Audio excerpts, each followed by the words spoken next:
Hi guys, welcome to our first video on health priorities in Australia. We're going to start by looking at measuring health status. So our syllabus for measuring health status asks us to look at the role of epidemiology and also asks you to know the measures of health status. So that includes mortality, infant mortality, morbidity, and also life expectancy. You'll learn too, to go along with this, ask you to critique the use of epidemiology to describe health status by considering questions such as what can epidemiology actually tell us, who uses the measures of epidemiology, and also do they measure everything about health status. In addition to this, you also need to be able to use tables and graphs from health reports, such as Australia's Health 2016, to analyse current trends in life expectancy. And also to analyse major causes of morbidity and mortality for the general population, and you need to be able to compare males and females within all those. Okay, so you're looking at life expectancy, the causes of morbidity and mortality, and you're comparing males and females within that. So let's start with what epidemiology is. So epidemiology is essentially the study of things involving statistics and analysis. It tells us a very basic picture of health in statistics. So it's going to tell us how many people got diagnosed with cardiovascular disease, how many people bought some drugs that related to diabetes. It'll keep measures and statistics on those kinds of things. It's going to help focus on groups and specific diseases. So it might be able to identify that Aboriginal and Torres Strait Islanders that they particularly have higher rates of cardiovascular disease, or that they have higher rates of smoking or something like that, but it's not going to give us an entire picture of health.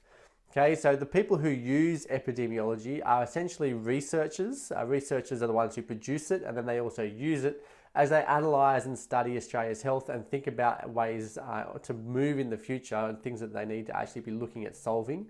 The health department and officials within that, so it might be the Minister for Health or something like that, they will also use the statistics and stuff that come through epidemiology and what the research is telling us. The government obviously will use it, and so will the health and medical practitioners. They will use it as well as they look at their own practice, as they look at where they want to move to in the future. Epidemiology, though, does not tell us everything. There are plenty of limitations to it.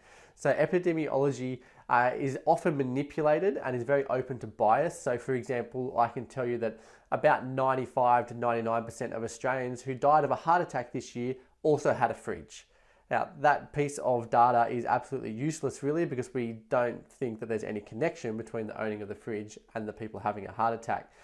So it's very important that we actually use the epidemiology to look at things that can be shown to be connected. So smoking actually causes cardiovascular disease, and so that connection then we look at that so our epidemiology helps point towards that, and then we do research that tells us that that is the underlying cause. Often epidemiology has a very negative focus. It's very limited in terms of its positive measures, so it can't really do a great deal of measuring how good someone's health is, but it does do a good job of measuring it when things go wrong within health. It doesn't really do much in terms of looking at well-being of people or the quality of life that someone has. So even if someone has suffered from a disease that is possibly slightly debilitating, they then don't have good measures for how it's actually affected their quality of life. Can they still make themselves a sandwich at home? Can they still drive their cars? Those types of things they don't actually get a lot of data and research on. There's very little data on the impact of the disease as well in general, and then there's not a lot that accounts for each of the determinants of health. So they're not taking into account the fact that where someone sits in the socioeconomic status, where they sit in their environment, their location. It can do that a bit, and you'll see in your data, you'll notice that people of low socioeconomic status are more likely to have a whole bunch of things, and that people in rural and remote areas, but that doesn't necessarily do the immediate context of the environment. What are the measures then of health? The first measure is mortality. Mortality refers to death. It is the number of deaths in a population or group. So in Australia, there may have been 1,000 deaths that happened in Australia in the last 2 days, or maybe 500 people who died from car accidents over the last 2 years. Those kinds of statistics are measures of mortality. We also look at infant mortality specifically, which is the number of deaths among children who are under the age of 1 per 1,000 live births. We also do measures around morbidity. Now, morbidity refers to ill health in an individual and a level of ill health in a population or a group. So you might talk about someone who suffers from cardiovascular disease. That's a measure of morbidity. But then you might look at the people within rural and remote areas. We're going to have a people group here that we're going to look at, and we're going to see how many of those people are suffering from diabetes. And so we're looking at morbidity in those instances. And then the final one is life expectancy. Life expectancy is the number of years of life remaining to a person at a particular age if the death rates, do not change. So yeah, if I'm just born today, if I was born in 2017, my life expectancy will be, about 87 years or something. However, for me now, I'm already over 30, and so my life expectancy is only going to be about 50, maybe 60 years max. So your life expectancy is very much age dependent. So we're going to go through a few graphs now. So we're going to start by looking at the trends in life expectancy in Australia. So you can see on this graph here that the basic trend, remember, you only have to know trends, okay? You don't have to know specific numbers or anything like that, just trends. So the trend here is going up, okay? Females are higher than males. You need to know that because you need to be able to compare males and females. So life expectancy is going up. Females have a higher life expectancy than males do by around 4 years. We move on to this graph here now, which has our male and female leading causes of mortality. So the leading causes of mortality, you can see quite clearly here, are coronary heart disease for males and females. It is then dementia and Alzheimer's for females, but you can see how much lower that is for males. Cerebrovascular disease, quite high in females, lower in males. Males have higher lung cancer rates, whereas females, it's kind of more in the middle. And then chronic obstructive pulmonary disease is still relatively high in both, but nowhere near as high as coronary heart disease. So you can straight away see why coronary heart disease up the top here is the main kind of focus for Australians, because it is a much larger cause of mortality within our country. If we have a look at the trends then too for cardiovascular disease, you can see on this graph that the trend for both males and females is that cardiovascular disease is decreasing in our country.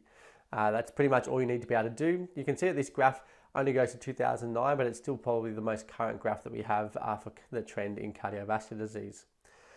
We also want to compare years lived with a disability. So here we're looking at rates of morbidity. So you can see here as we go along, the years without a disability are increasing for both males and females. More for males than it is for females, but still it's increasing for both. The years with a disability that's not so severe is decreasing for males, which is good, and so is the years with a severe or profound core activity limitation, that's decreasing for males. For females though, it's not quite the same story. So the years with disability are kind of staying around the same. So from 11.8 down to 12.0, and from 7.6 to 7.8. And that has to do a bit with the greater life expectancy that exists for females. You can also see here in this big table here where we're comparing male and female common chronic diseases. You can see here that we've broken up by age on the left and then by sex on the right. Now you don't have to do it by age, so let's just focus in here on the sex here on the right hand side. Cardiovascular disease is number 1 chronic disease for males, whereas for females it's number 2. Back pain is quite high, number 2 for males. For females it's down at number 4. Arthritis is number 4 for males, but it's number 3 for females. Mental health is number 1 for females, number 3 for males, and asthma is across the board there at number 5. But you can see there that there's slight differences within between the two sexes. We have another table here that actually shows that the trend for diabetes is going up. It's been going up for a long time, and that mostly is to do with our diet in the West. We're eating lots and lots of sugar, lots of really processed foods, becoming more and more inactive in our lifestyle, and so it leads to more people becoming overweight and obese, and therefore diabetes will also go up. So now it's probably time for you to go and have a look at a recent health report. Go to the Australian Institute of Health and Welfare's website and have a look at some of the reports that they issue. They do Australia's health every 2 years, and they do Australia's welfare every 2 years. And you can have a look at those you can look at the detailed reports, you can look at those reports in brief, or even just browse through their website by subject or by topic and have a look at the details that they have and all the graphs, tables, etc. that you need to be able to read to understand the trends and stuff that are happening in Australia's health currently.